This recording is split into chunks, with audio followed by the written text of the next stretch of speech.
Hey everyone, welcome back to the Horror Show. I'm Cecil Laird. Fuego here. We are returning to review the next movie in the Nightmare series. That is Part 5, Nightmare on Elm Street 5, The Dream Child. Ooh.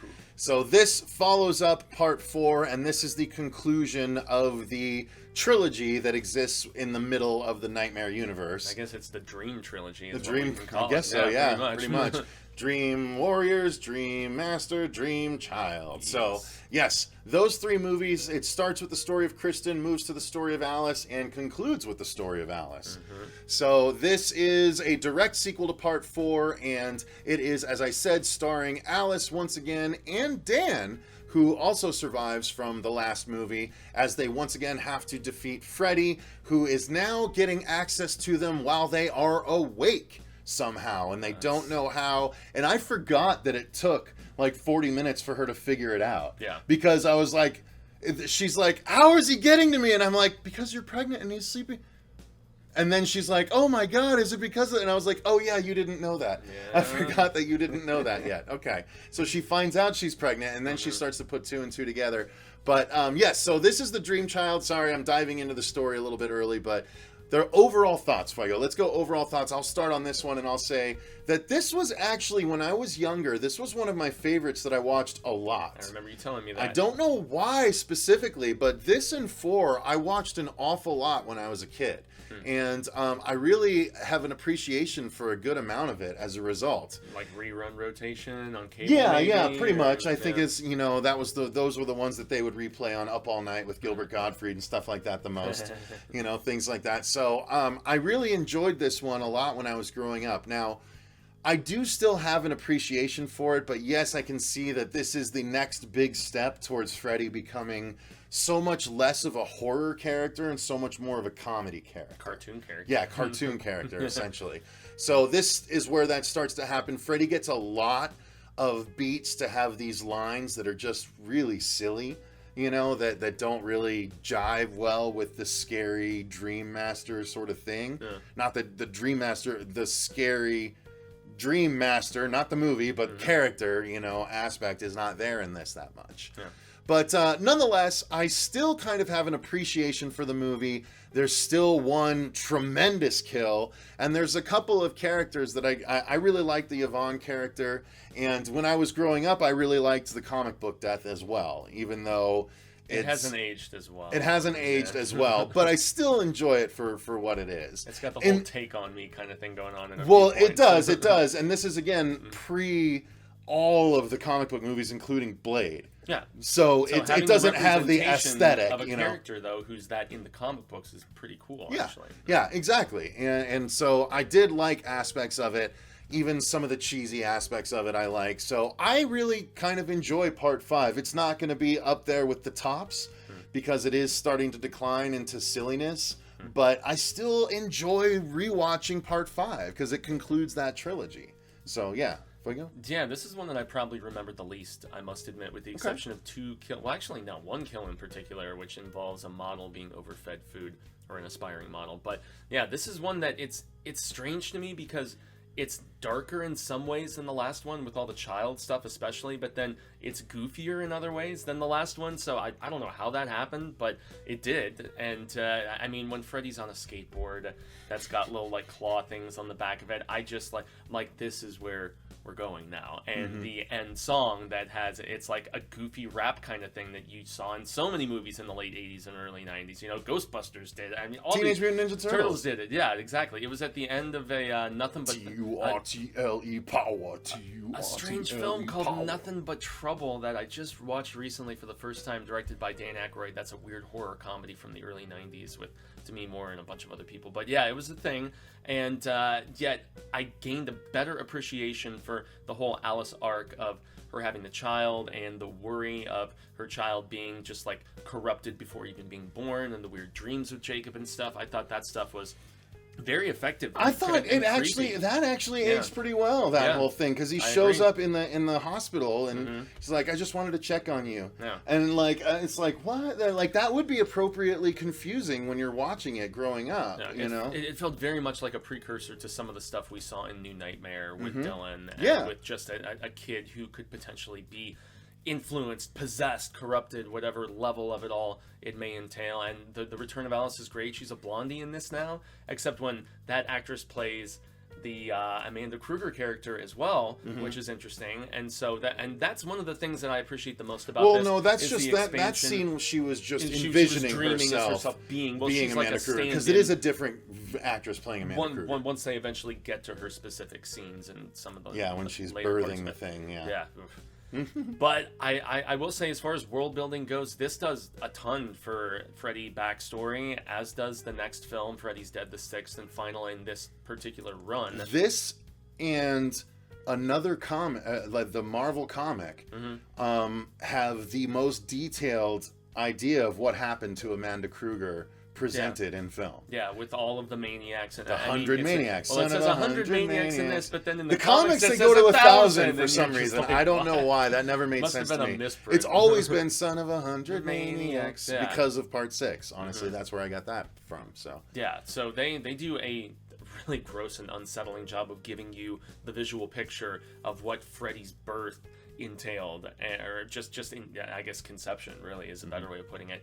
And so yeah, it's visually really interestingly directed by Stephen Hopkins, who directed a lot of other cool stuff like The Ghost in the Darkness and tons of other really badass films. And so I mean, between him and Rennie Harlan for 4 and 5, I felt like they still maintained strong people behind the director's chair, and it's a really they were ambitious. They were. What about the whole Escher-esque third act, where they're running through all the stairs that go to different ways. And the weird little angles. That's what I'm saying. Stuff. MC Escher, those paintings where the stairs go different places. You know what I mean? That artist. That's what they were trying to go for. I have to imagine. And I thought they were successful. I thought that was cool. But Freddy is kind of a mess in part 5. Like he pours acid wine on his arm and just rips it off and puts it on a, sticks it to the inside of a truck, and and then at the end he's like Quasimodo, like like it's so weird what they do with Freddy in this though. Yeah, that's I guess testament to Robert's physical performance almost in this, because it is almost like a bordering Jim Carrey kind of physical comedic crazy with horror inflected performance from him. And so, I mean, story-wise, did we kind of touch upon the story Not enough? Yet, no. I mean, we have touched on it, but it's Alice continuing her fight against Freddy with a whole new group of friends, but she's now with Dan from the first movie. Yep, so they're all about her and her new group of friends since the previous Elm Street kids. They're graduating. Now. They're graduating from high school. I liked that graduation scene. Yeah. That felt very late 80s. Yeah. I thought it was trying to do that, but I thought it was successful. I thought it was successful. And it's one of the few times where I must admit, the way all these characters were written, I didn't particularly hate any of them. No. And, they were kind of caricatures to a degree. Mark especially. Mark, the comic book guy, is he's kind of like the whiny, he's not like your traditional fat comic book guy that's the stereotype now. But he's nerdy and outcast. socially, and plus he doesn't have the guts to tell the model the model girl who's in. He's the vest guy. That he's in love with. Everyone knows the vest guy. I was the vest guy for a long time. If you don't know the vest guy, you are the vest guy. I was. All right, so and they're all written interestingly enough, but we touched a little bit on the whole what the dream child implies and how that's going to be Freddy's means to maybe even. Well, the movie starts. The credit sequence there's is kind the of a love. Yeah, there's a love banging. Anyway, sorry, with all that blue going on, and then we also going to rip me apart. And then we also get Alice or maybe a body stand-in in the shower, and yet you see it through the glass, and so the translucent glass. You can't fully see it, but you see the shape of the body, and you see hair down there, so it's like, hey, it's the 80s. Dude's paying way more attention than I was. Of course I was. Come on. No, but it expands much more so than anything in the story department in all of the stuff about Freddy's mom, and it's gross. And Amanda. Freddy's mom, Amanda Kruger. It's messed up, man. While sort of doing what's neat and what doesn't work as well on camera because of the actor, unfortunately, was the Jacob stuff. I thought that evolution of Jacob running into his mother a couple of times, and when he starts to have more sallow eyes and things because he's not sleeping because Freddy just keeps feeding him all these nightmares, and then he gets mad at his mom's like, why don't you want me? I want to be with you. I thought that was effective, but it would have been even more effective and maybe a better young actors, young actor, you know. Yeah. But he was still good enough where, like, that part, like, I was like, that's messed up. The other stuff I'd seen him in, because I think he had other kind of creepy roles. I remember must have been a Children of the Corn. I remember he must have been in one of the the Corn movies. Possibly. Had to have been. Well, he looks like he would have been in one of those direct to... That's what I'm saying, yeah. I think it's a safe bet he was in one of the Children of the Corn movies. Yeah. But nonetheless... Is that a good segue into acting? Yeah. I mean, we've covered enough. I mean, let's start with his, since we're hitting on it. What did you think of it? The young boy did, like, he felt good at times, and then he felt super over the top at times, too. Like, they were like, make sure you deliver this line, all of your lines, in fact, with as little emotional investment as you possibly can have. Well, and then when he tried to give some emotion and kind of, like, when he gets ferocity at the... Well, I'm thinking of the whole...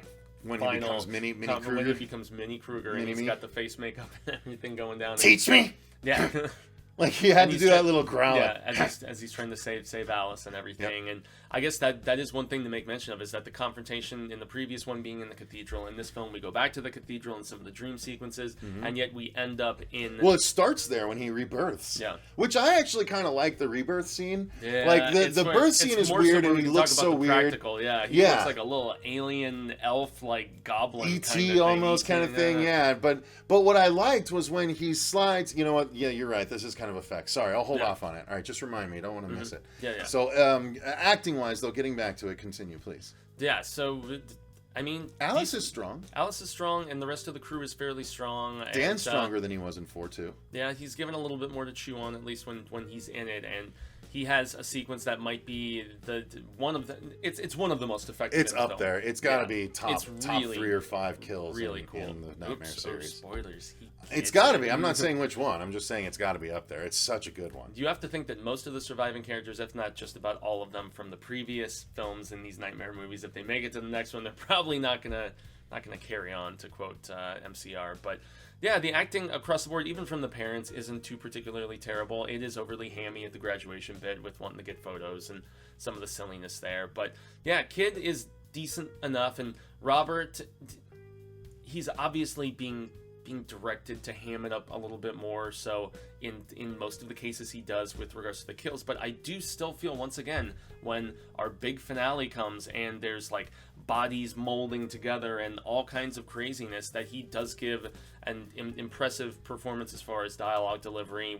When he does get the chance to be menacing, he still proves he can still be a freaky Freddy, as opposed to the guy you might want to, go killing with, as opposed to scared you're going to be killed by. Right. It's the line that the Rob Zombie movies with their whole Firefly or whatever clan don't necessarily figure out very well all the time. I know that'll incur some aggravation from some, but yeah, as it stands, the acting is not bad, and I don't necessarily contend that it's ever as bad as in some of the other big franchises with really any of the Freddy films, except for maybe the remake.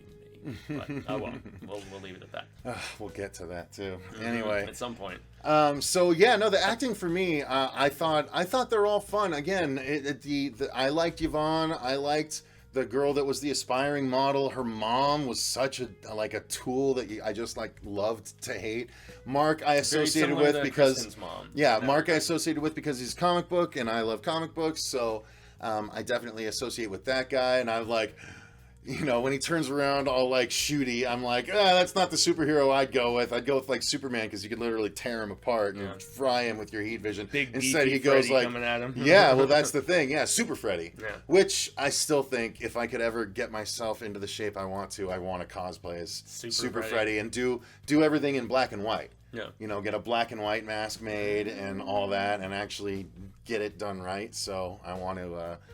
That'd be really fun cosplay to do, because get the costume in black and white, paint, get a nice fake glove, one of the nice Halloween gloves that's $50, but paint it black and white kind of thing.